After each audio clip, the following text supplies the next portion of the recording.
मोदी की महानता के गुण गा रही प्रियंका चतुर्वेदी कहीं ठाकरे को ठुकराने तो नहीं जा रही।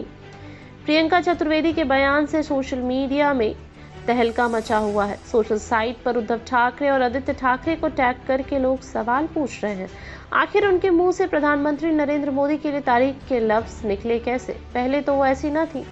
असल में प्रियंका चतुर्वेदी से एक पॉडकास्ट में उनके फेवरेट लीडर के बारे में पूछा गया था, लेकिन जो जवाब राज्यसभा सांसद ने दिया वैसी ना तो सवाल पूछने वाले की अपेक्षा रही होगी और ना ही उन लोगों को जो इंटरव्यू देख रहे होंगे। सिंह का क्यों हुआ बीजेपी से मोहभंग? बोले, मेरे पास राजनीतिक शक्ति, बनाऊंगा अपनी पार्टी। बबीता से कुश्ती संघ का अध्यक्ष बनने के लिए पहलवानों को उकसाया।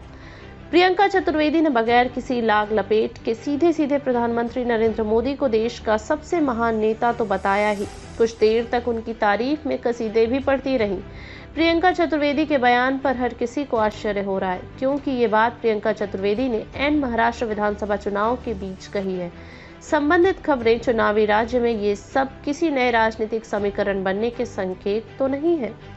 प्रियंका ने मोदी की तारीफ क्यों की है? पॉडकास्ट में प्रियंका चतुर्वेदी से उनके पसंदीदा नेता के बारे में पूछा गया तो लगा वो उद्धव ठाकरे का नाम लेंगी।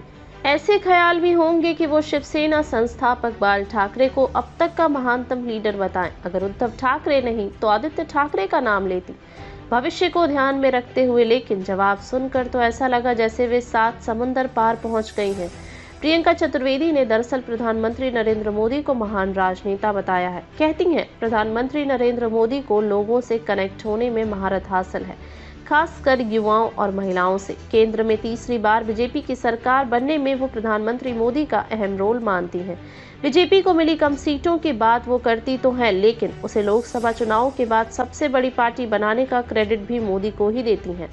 बताती हैं वो लगातार तीसरे लोकसभा चुनाव में वोटर को अपने पाले में लाने में कामयाब रहे, एक बड़े वोट बैंक को प्रभावित किया। अब सवाल ये उठता है कि प्रियंका चतुर्वेदी से यह सब क्यों कह रही हैं?